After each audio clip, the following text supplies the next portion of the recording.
to our dear teachers, faculty and staff, barangay officials headed by Abias G. Masira, parents, visitors, and most especially to our graduates. Good afternoon. Sa dihang gi-invite ko nga mahimong guest speaker karong adlaw, ang unang pangutana nga ning sink in sa ako ang mind. Unsa may akong isulti ang gila? Kay basin magod nag-expect mo sa ako nga na akong mga life hacks, pero ang naaragid sa ako kay mga life experiences. Karon dili lang nako i-share ang akong story, kung dili i-share nako o gipahibalo sa inyo nga parehas taninyo og giagian. Kay sama sa kadaghanan ninyo, wala sab ko nagdako sa kaharuhay. In short, pobre sabli. Og buyag ang among pamilya sa kadaghanon og ako ang pinakabunso. Sa among pamilya, wala gyud nakatapos og college sa una. Maong nagtuosab ko nga, dili ko makahuman. Unya, og dito ko nakarealize nga dapat jud maningkamot ko. Og when I was in elementary, giingnan ko sa akong mga teachers og sa akong mga kailangan, uy, break man ka. Pero ang tinuod, sige ko og absent. Og saksi kaayo ang ako mga banggiitan ng mga magtutudlo ni ana sa una, si Mang Lindy, si Mang Baron, si Mang Charlie, as well as Sir Aldrin. Og dito, tungod lagi sa akong pagka-absinos, isa sa ilaha ang ningkalit og tunga sa among balay. Wala jud ko nagpakita nila, wala maski buhok nako, wala jud nila nakita kay tungod nahadlok ko. Wala ko kabalo kung karon ba mahadlok pa ba mo sa ilaha, basta kay kami kadtong mga 2015 nga mga nang graduates, mahadlok jud mi sa ilaha. Tungod kay wala man ko nagpakita sa ilaha, nara ko sa likod sa among pultahan. O dito nadungog nako siya ang akong teacher ni ingon, "Ti, bright ang imong anak, pero sige man og absent." Wala ko kabalo kung mahappy ba ko or nasad. Pero dito ko nakamata sa tinuod nga kahimtang sa akong sitwasyon, isip usa ka estudyante nga sama dito sab ko nakasabot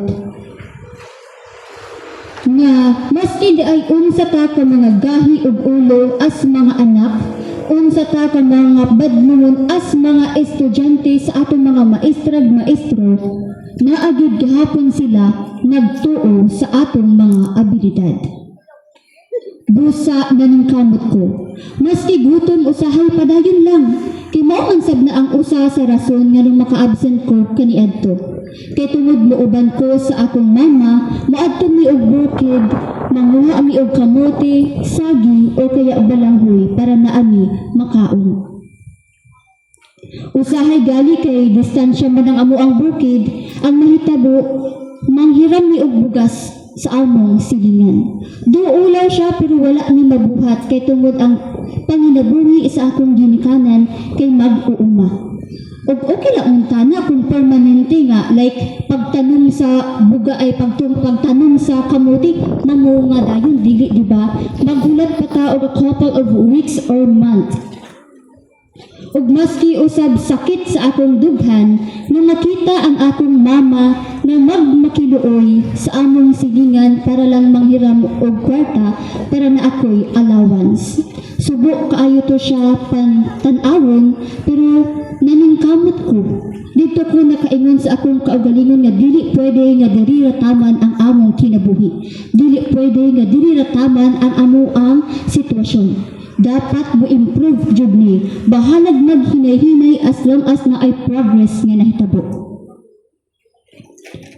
Ug bahala og nagkalisod, wala gyud nako giundang ang pagtuo sa akong kaugalingon. Wala gani giundang ang mga tao nga nagsakripisyo sa ako ang akong mga ginikanan, ug wala gani giundang ang akong mga banggiitan nga mga teachers sa una sa paghatag kanako og kaalam. Ako pa ba mo surrender?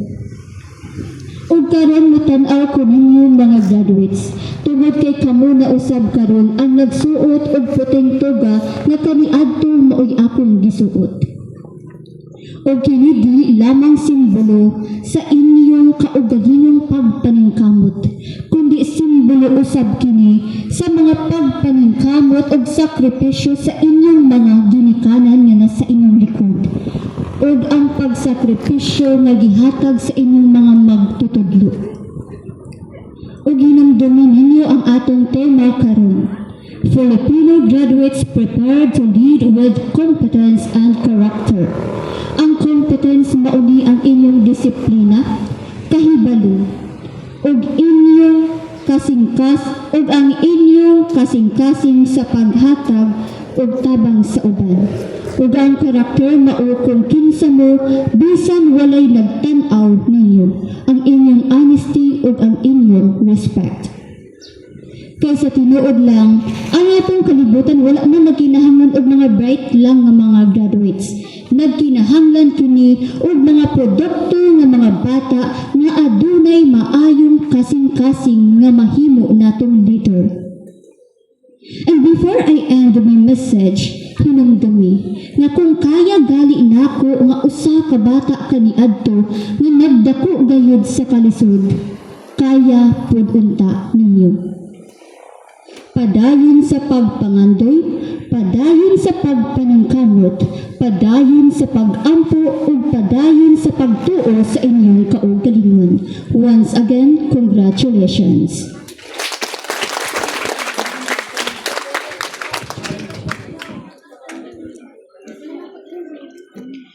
Thank you, Ms. Jen, for that inspiring message. These lessons into the future.